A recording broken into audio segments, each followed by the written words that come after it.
All right. Well, welcome everybody. Again, thank you for taking some time tonight just to touch base with our updates going with COVID. And of course, feel free to ask questions as we go through the different topics, and we'll have some time at the end too to answer some questions as well. And then we're always available if you want to reach out to us during the week. We can definitely be able to answer questions at that time frame too. So. Um, we'll start off the way we always start. We'll take a look at the map. All right. So our map, I was a little bit tricked by it before I dug into a little bit more. So initially, it doesn't look like there's a ton changing, but actually, if you look at look at the numbers and you look at the side here, we actually have.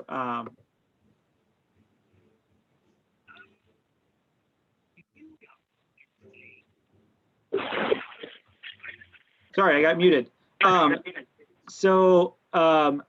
actually look, there's actually a lot of counties that are shrinking. And the good news is that there's no counties this week or this last week that we are seeing growth in. So again, numbers aren't exactly where we want them to be, but they are trending in the right direction. This is your chart about your daily cases. So if you look at these, they're starting to go down too. So hopefully that would mean that the overall burden number is going to catch up as we keep going. So just a reminder for the navy blue counties are the ones that are okay to be in phase 1. The lighter blue ones are the ones that are below 350 and would be able to go into phase 2 after a couple weeks of practice and petition for it. But those would also be the ones that would be able to travel for state games. And I know we'll get to what we're looking like for the events coming up here. But this is always a good check-in point for this. We have one county that Buffalo County that's critically high, so that would be if any agencies in that would not be able to be practicing at this point. But otherwise, statewide, we're looking good. Trajectory was down 32% from last week. We're still in the very high, but again, we're trending in the right direction. I've been keep monitoring Marathon County since that's the host for Winter Games. That one has gone down since last week as well. It's just all going to depend on how quickly everything can go. Those numbers can get down. That's going to make our decisions on some of these things. So that's our quick check-in on the map. Again, this is just off of the Wisconsin Department of Health Services website. And you just look underneath the COVID-19 disease activity, and you can find this map. And you can click on different counties. Like I said, I've been looking at Marathon County. It'll pull it up. It'll tell me what the numbers are and what the trajectory is. So 515.8 and shrinking. So again, higher than we'd like it to be, but also heading in the right direction. So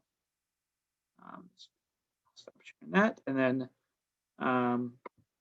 pull up the agenda here. So Winter Games update, kind of going transition into that. So we're still planning on it happening. Again, it's all going to be dependent on COVID numbers, and our decision date we're aiming at is the same as the registration deadline. Looking at February 1st to make a call on if we need to cancel it or not based on COVID numbers. Granted, it is Winter Games, and Winter Games can be finicky. So there is still a chance that we were to say we're going ahead with Winter Games, and then Mother Nature decides to go against us. But at this point, like I said, that's our decision date, just so we can give people enough heads up time for planning as far as booking hotels and all that type of stuff, but also not trying to call it right now because it's still a little ways off as far as, and the COVID numbers kind of tend to change week to week. So we wanted to make sure that we're getting as much information as we can leading up to that decision. We did send out last week, you should have gotten the Winter Games forms. So we have multiple options for Winter Games. There's the state Winter Games. You can go to the in-person competition in Wausau, and that would be we have normal years. We've skimmed back again the events so we can manage the size of participants there. And the biggest one that's going to affect is snowshoe. We're going to keep it within 50 people per shift, so we'll have multiple shifts if need be for that.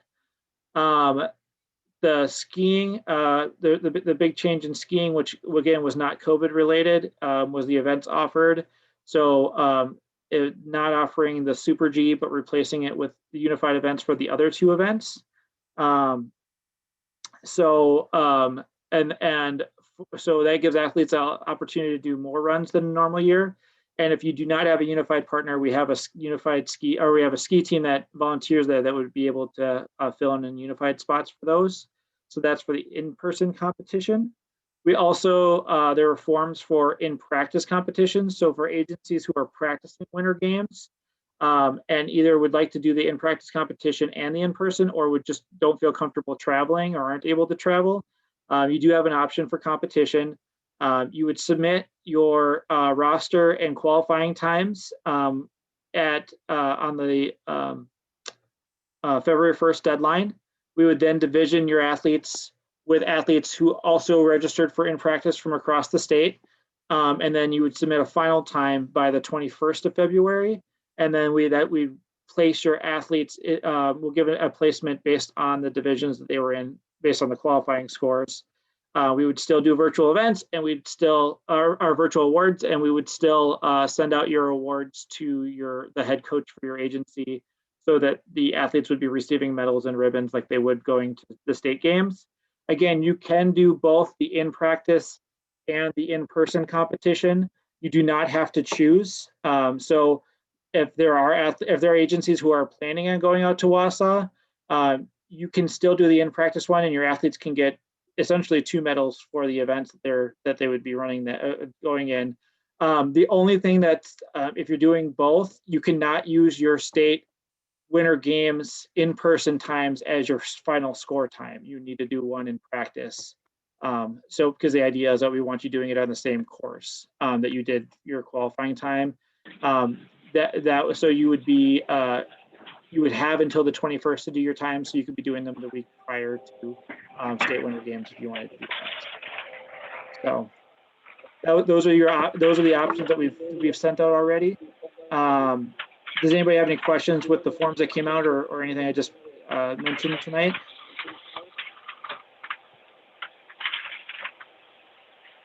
All right. All right, up next, I have bowling league updates. So Nicole, Michaela. Yeah, so the registration deadline for the bowling league was this past Sunday. So we received lots of registrations from across the state. We'll have close to 200 athletes participating in the league this time. So hopefully competition and divisioning will be high quality with so many athletes.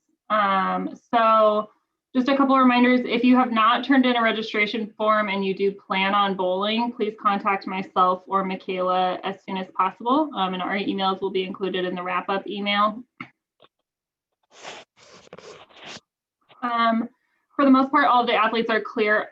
So for the most part, all the athletes are clear on medicals, but we are still missing a handful of COVID participation waivers.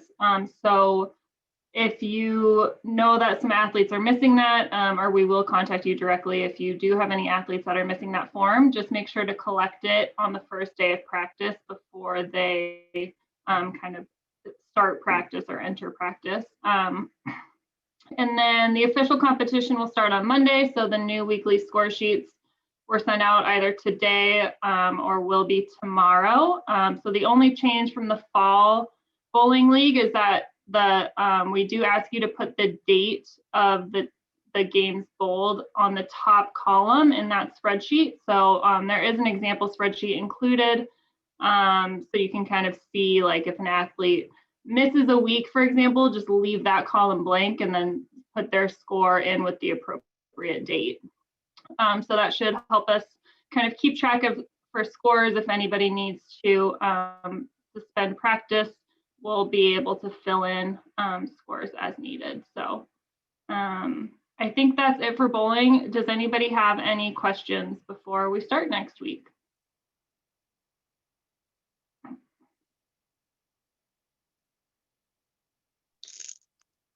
And you said that that form was going to be emailed out, or it has been emailed out now? Yep, I think I sent yours today, Mark. So if you haven't received it, let me know and I can send it again. I've got a whole So, yeah, slew of you should- emails I haven't had a chance to time to go through yet. Yeah, so it should be in there. And if you don't get it by the end of the day tomorrow, feel free to contact Michaela or I, so that you have that ready when you start next week. When is the awards for bowling? I don't have it right here. Yeah, so the awards are going to be on Tuesday, March 16th. I assume it'll be 6 p.m. We haven't really set a time yet. And then with just the number of bowlers, we might need to split it out into multiple virtual ceremonies. So we'll kind of get more details on that as we get closer, but the dates will be Tuesday, March 16th. And the last day to submit scores for the league will be that previous Sunday, March 14th.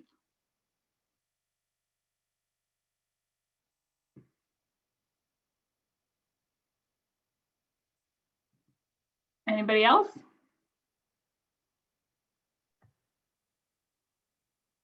All right. Thanks, Nicole. Mhm. All right, and then I have a couple more of the sports updates. I wanted to follow through on our conversation that we were having last meeting 2 weeks ago about basketball skills. Based on the input that we got from our meeting and then some additional conversations we had and just looking at the numbers, we're going towards the idea of having 2 state basketball skills tournaments. So one northern, which looks like it's going to be in probably, it looks like it's probably going to be in Wausau, and then one southern one, which looks like it's going to be, we're finalizing it, but it's going to be closer to the Milwaukee area at this point. We do have another option, but kind of trying to figure out what venues are available and the size that we need for those. And the decision was made based on the number of programs not having venues yet, obviously the COVID numbers, and then also just the number of athletes participating. It didn't make sense to have 6 different district tournaments that lead into a state tournament with the number of athletes. I think we're anticipating a little bit over 200, and so we're able to do that. And then so we'll be looking at doing that, and we're looking at changing the time frame, so bumping it back a month from what it was before. So we're looking at the last 2 weekends of April for our date. So we'll get the venues and the dates out as soon as they're confirmed.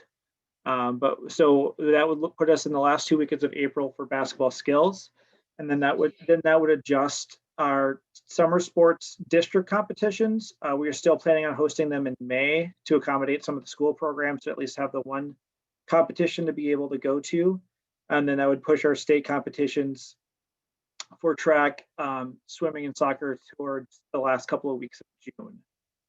And then we'd be right back onto our normal schedule July on with district softball, state t-ball, and regional bocce going on in July, and then OST happening the first Saturday of August. So again, this is all based off of the conversation we were having, venues availability, and the COVID numbers. And I know, so I don't know if that, I know that will help some programs be able to get into basketball skills. I do also understand that that may hinder some programs into participating with basketball skills. Again, once we have confirmed dates for basketball skills, swimming, and track, we will make sure we get those out and updated for everybody. It's just kind of a fluid thing with the way COVID's going. So I wanted to update everybody with what's going on with that. Does anybody have any questions with that change? So have you thought about the state games as far as a northern one and a sectional one for track? Or So have at this, you- so at this point, we'll be doing the district, like the regional meets like we normally would, and just doing a one day track meet, just a singular one, not a northern and a southern at this point. And I think that was Mike Stewart asked that one too. Yep, go ahead. Who has This is the Dave question? McCoy. Jason, do you have any idea when you may be having the swim meet? For district or for state? Last I heard, you weren't going to do state, so both. So district, we're anticipating And I think Amber was on here too. I know we're reaching out to venues right now to see what changes we need to make, but we'd be anticipating sometime in May for swimming, and then a state meet would be in the last 2 weeks of June. And it would be, again, just like track, it'd be a single day swim meet. And it would be a one for the state. So we'd be advancing a certain amount based on quota like we normally would. And it would all depend on the number of athletes registered. Thank you. I'll go back to this real quick and I can answer more questions on that. I did get asked for Winter Games, award ceremony and any activities. So we're looking at awards for Winter Games. It's the Tuesday after, which I think is February 23rd. Would be the awards, and then we're still finalizing any of the additional stuff that's with that. That would also work for, that would be the same date and time that we would do for in practice, people who are doing it in practice rather than going to in person. We would do both award ceremonies at the same time. So it would, I believe we're probably shooting for about 6 o'clock on the 23rd, which is Tuesday night for that. And then as we get through, I think we're trying to figure out our plans based on if we have a in-person competition or not for the other activities with that. But my assumption would be we would utilize that night, the 23rd of February, for Winter Games stuff. So that's an option there. So just want to answer that question because it came through the chat. Anybody else have any questions about the modification of the first half of the year schedule?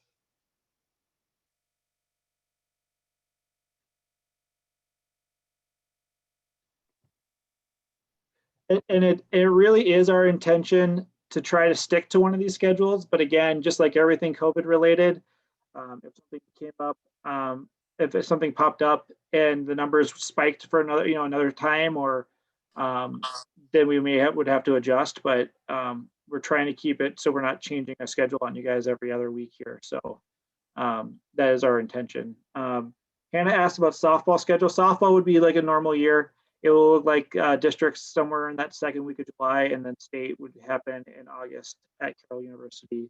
That first week, I think it's August 7th is state. And your region or district one would depend on your region. So.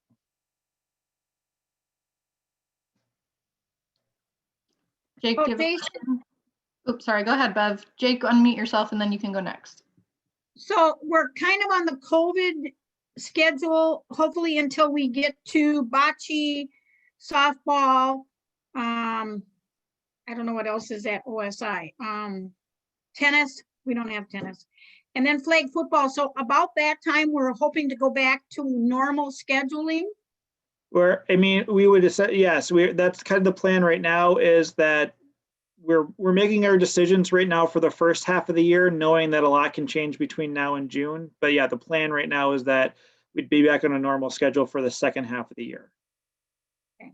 And that's just, again, with the way COVID numbers are trending, and then it depends on how quickly the vaccine gets through as far as what we can and can't do and all that stuff, but we'll keep it up to that. But yeah, that's the plan right now, is that we're only adjusting the first half of the year at this point. So no need to, I think that's our biggest thing right now, is we've known how much changes month to month, so there's no need to change things in August quite yet. But we, obviously, as we keep going, we always have, with COVID's kind of forced us to always have A, B, C, D plans. We're going to try to make the best informed decisions on those. So, and then again, polar plunges events. Again, if you have questions on those, feel free to reach out to your regional development people. Just like every other year, there's the agency kickback for funds raised for that.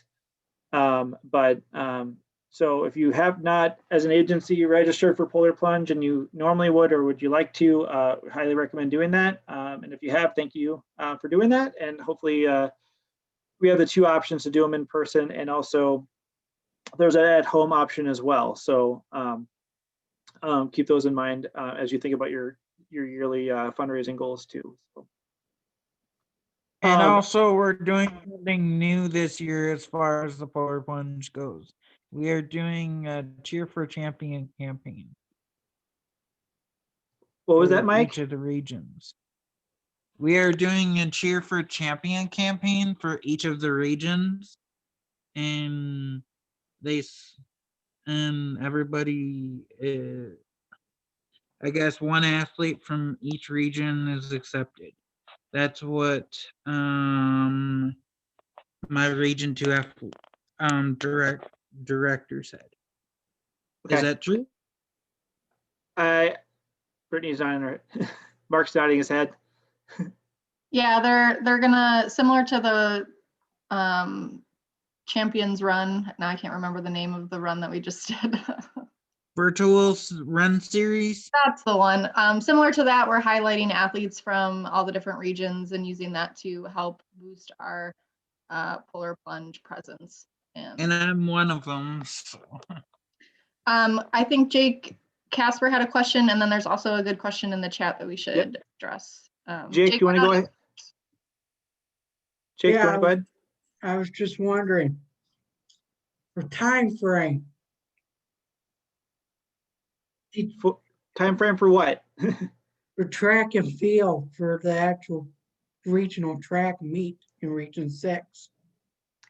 I don't know if Region 6 is confirmed as far as a date goes, but we are looking at, essentially it's going to be looking at mid to end of May, working around the conference that we have scheduled in May. So it would be looking at probably a week or two later than normal, just to offset it from basketball skills. But we'll get final dates out once we have that confirmed for that. All right. Okay. And then somebody asked about, I think it was a net, about do in-person competitions have to be in phase 2? So that's a great question. So yes, your county would need to be under 350 in order for you to travel to an in-person competition, and then petition to be in phase 2. We can work with your agency, like if you're able to get down, like if your county drops, just within time, we can do a petition and have that discussion with it as far as going over your petition pretty quickly. But yeah, your county does need to be below 350 in order to travel to an in-person competition. And then your agency would just need a petition to be in phase 2, which is providing us information with what safety protocols you've been doing at your practices, and then we can follow up from there. But yes, phase 2 would be a requirement for in-person competitions. For in-practice competitions, you can do that in phase 1. So if that can help for those, if that's a barrier for your agency.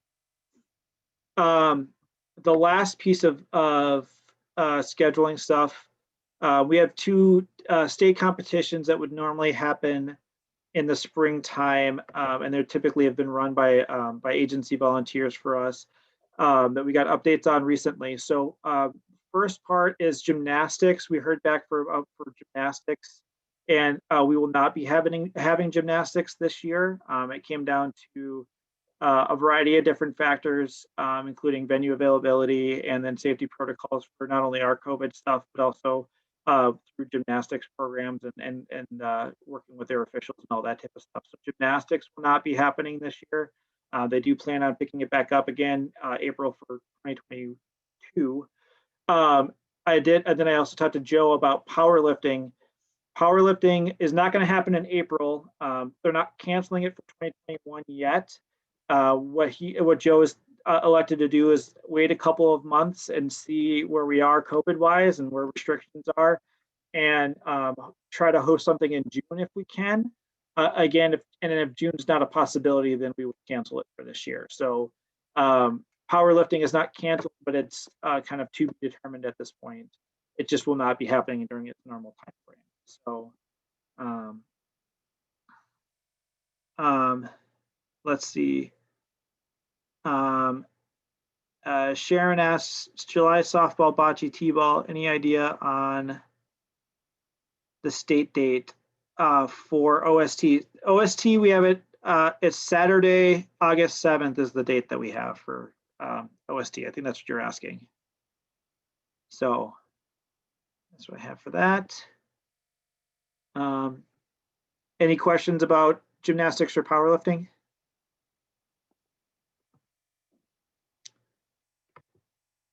All right. And I think Brittany, it's your part of the agenda. Did we want to do the USA Games update?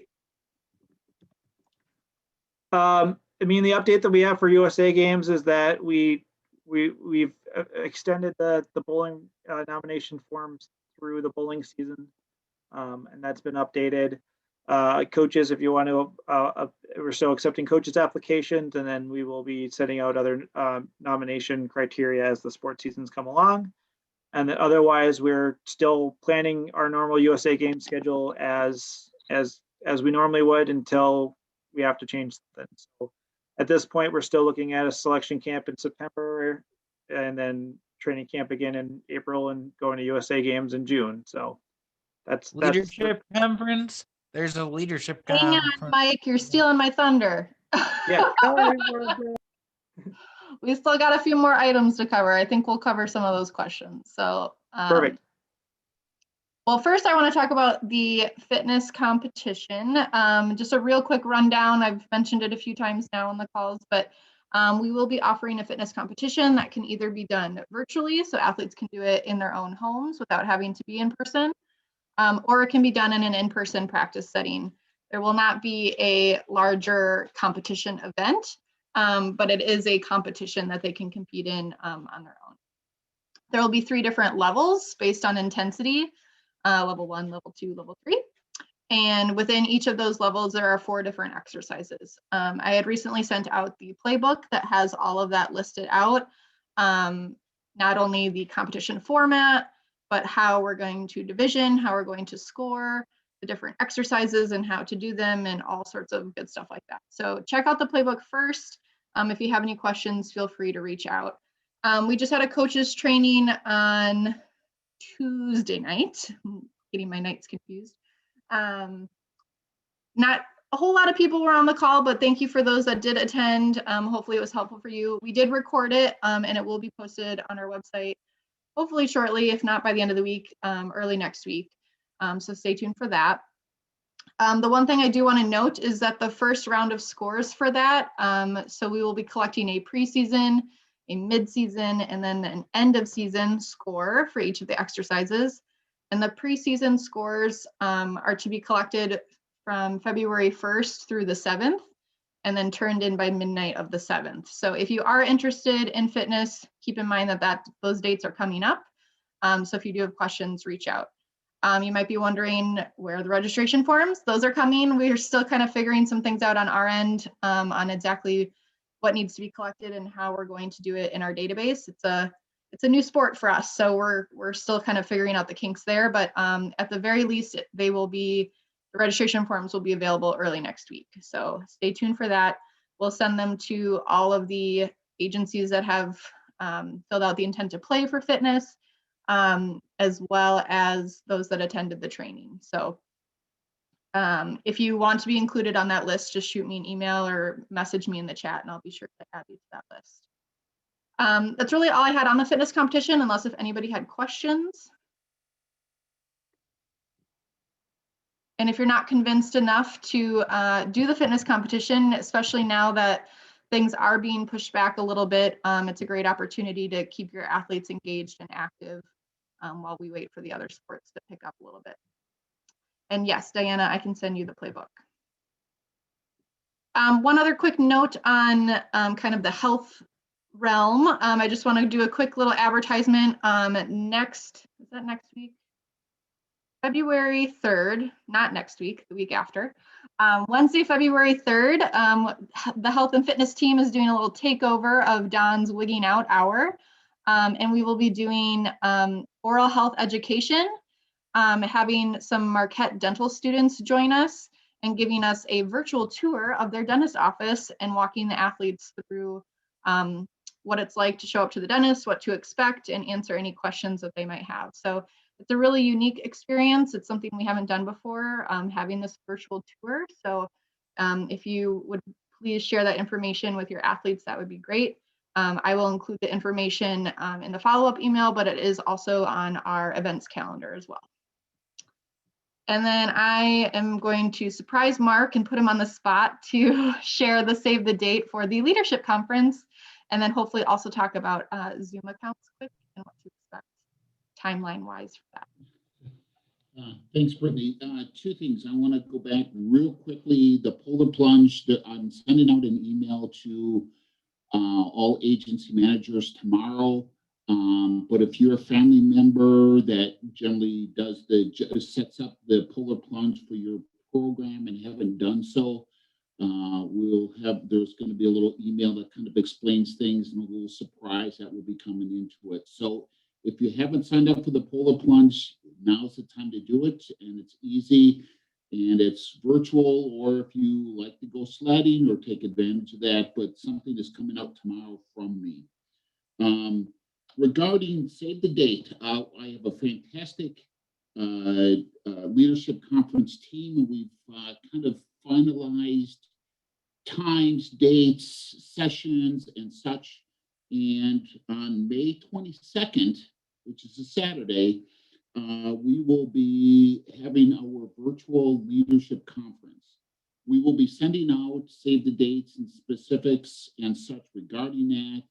And on March 1st, the beginning of March, you'll be able to start registration, sign up for what you would like. There's a few surprises in there with that, but please put on your calendar virtual Zoom on May 22nd of this year for the virtual conference. So we're excited about that, and look for more information to come to that.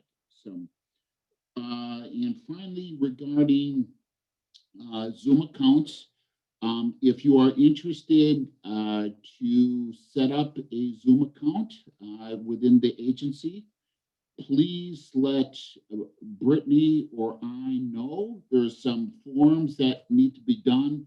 This is going to start becoming live or available in February, so it won't kick off till February 1st, but there's some a form or two that we need information to help set that up. For that, if you need some more specific information, feel free to contact us. And we're excited, but utilize the Zoom accounts to keep in contact with your coaches, your teams, family members. It's another way of having that virtual training and augmenting what Brittany just said about the fitness competition. You can do that internally within your own group by utilizing the Zoom meetings. As you're aware, the free one only goes for 40 minutes and then it shuts off.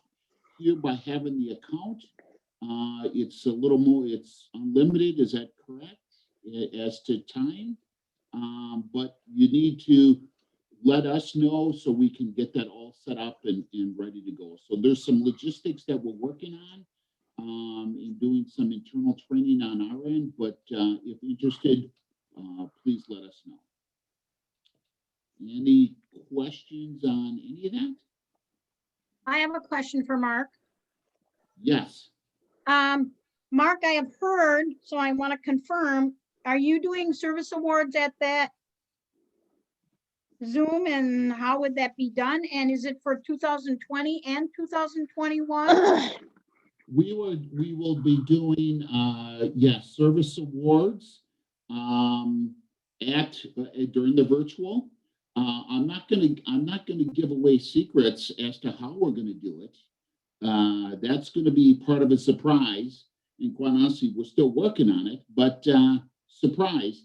But we have captured over the last couple of years who would qualify for that. So we understand that we haven't done it over the last couple of years, so that's taken into consideration.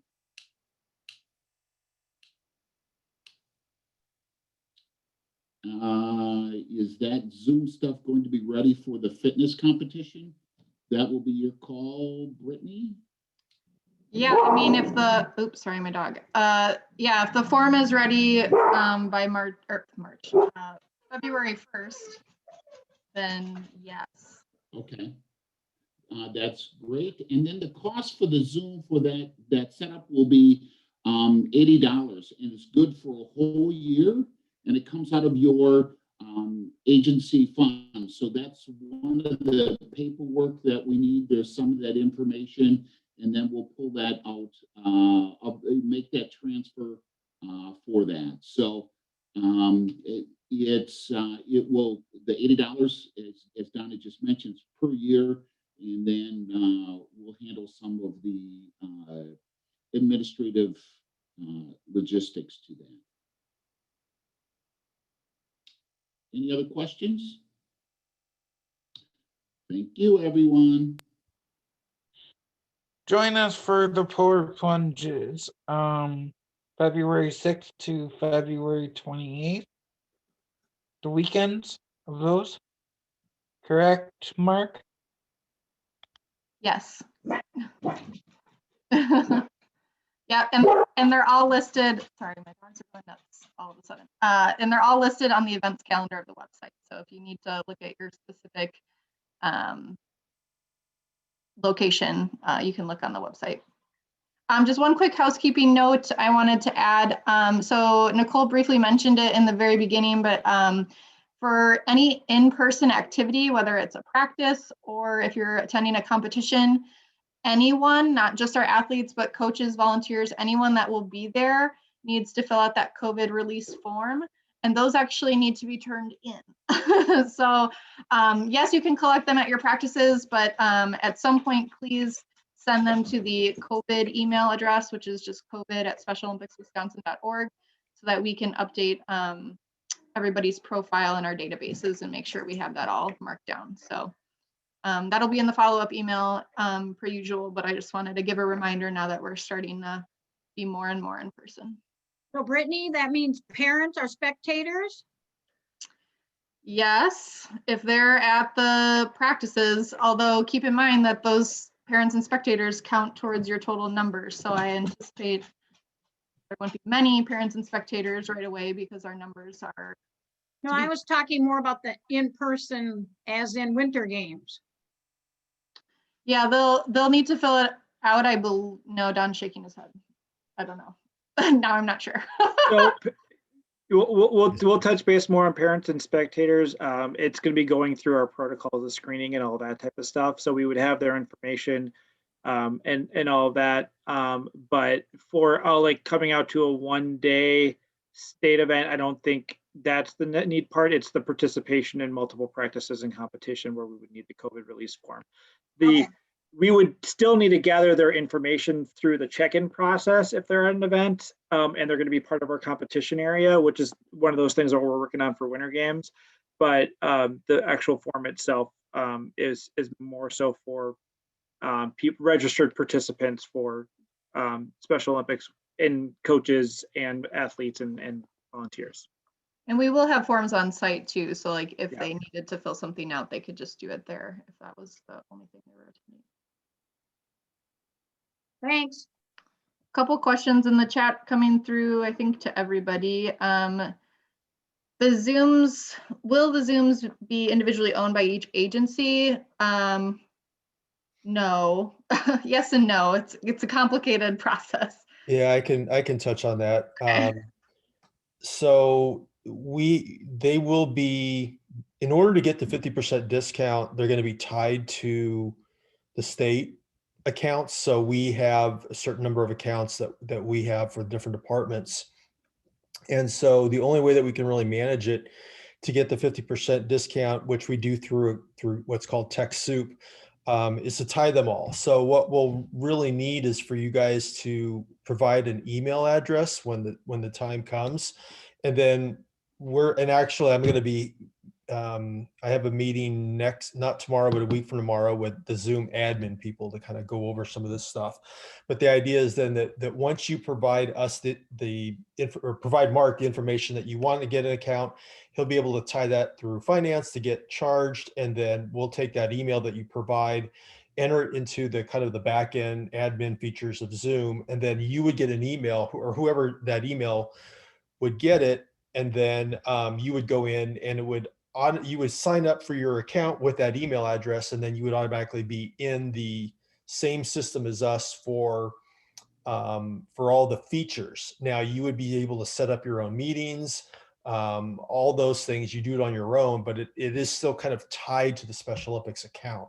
So I don't know if that made sense and if that answered the question, but that's kind of where we're at right now in terms of what we know.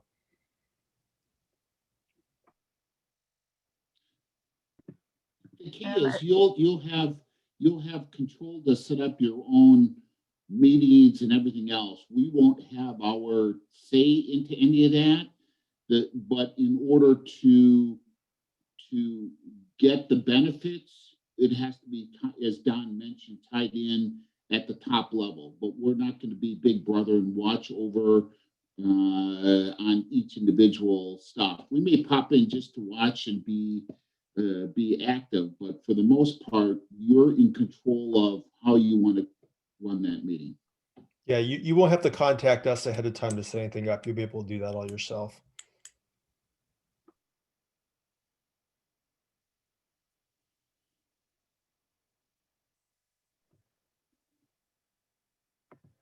And that was the last thing on the agenda. So I see some questions coming in the chat. We're trying to answer as we go, but if anybody has any questions, feel free to just unmute and shout out. We're just kind of open questions now.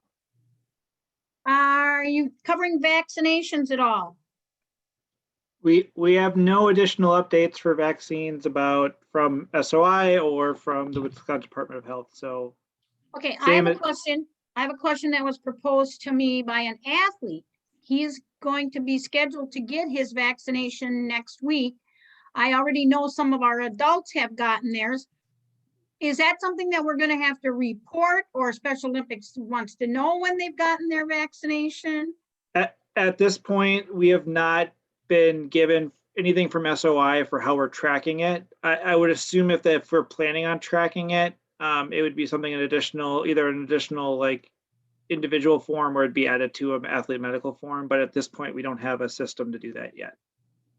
So that's a good question. We just don't. We're waiting for everything from the top down, and it's gonna, normally takes a little bit. So.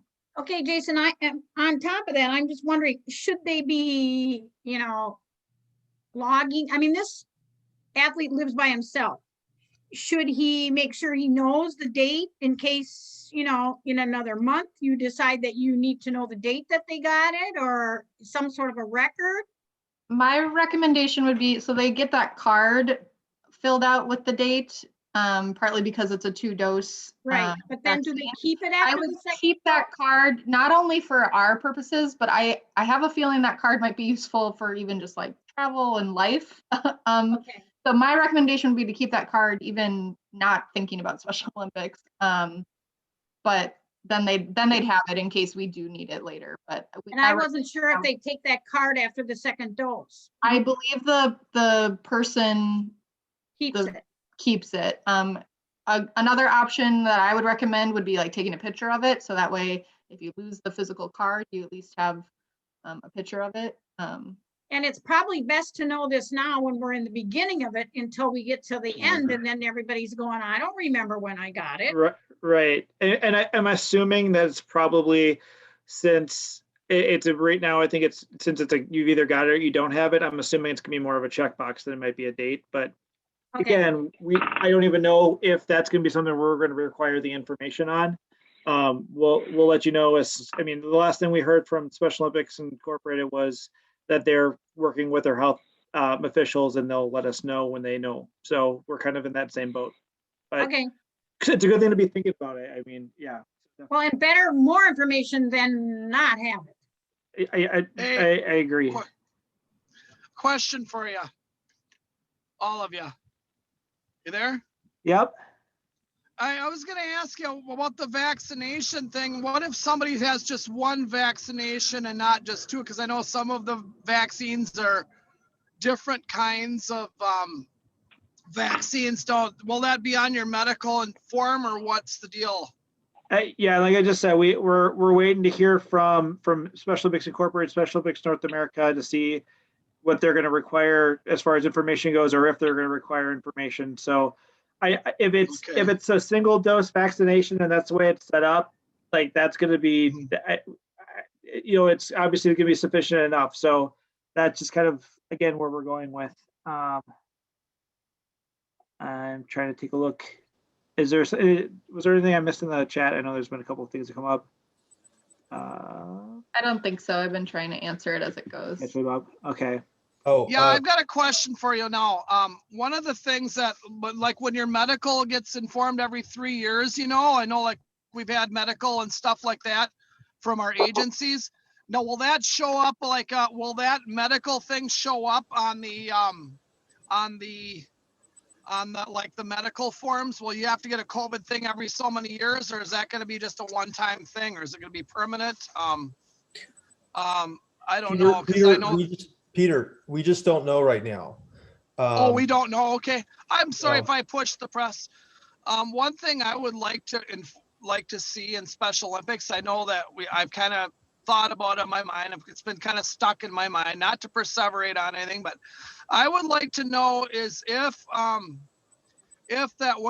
and when we do get back together, that I think there should be a special recognition for all the people that have lost their lives from the coronavirus.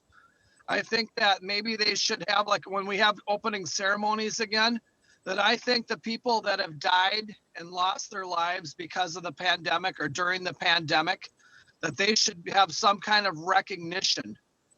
Yeah, Especially Peter, people that have. That's a great idea. I think maybe we can talk offline too more about this.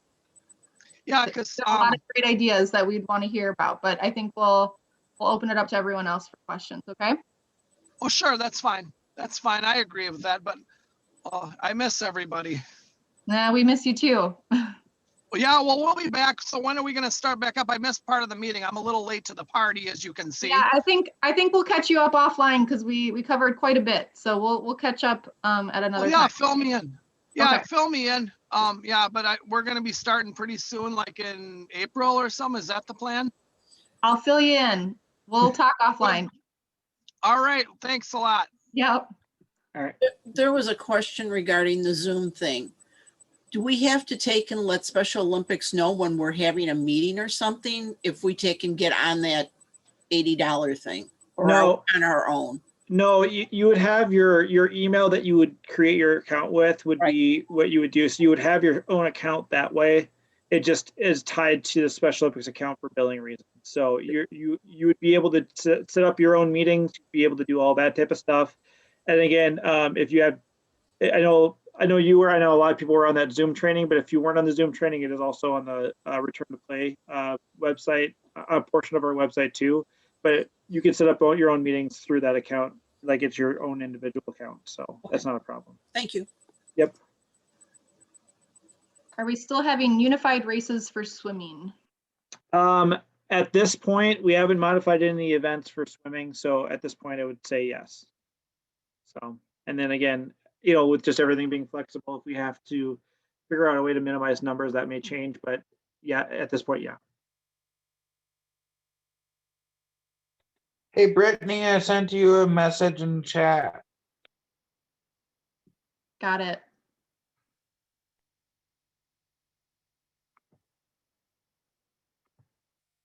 All right.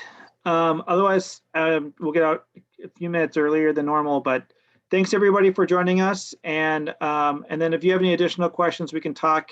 Jake, we can touch base after this meeting, after we get done signing off here. And then otherwise, we're available during the week, obviously. And then we'll be back in 2 weeks for the next coaches meeting. So thanks everybody. Have a great night.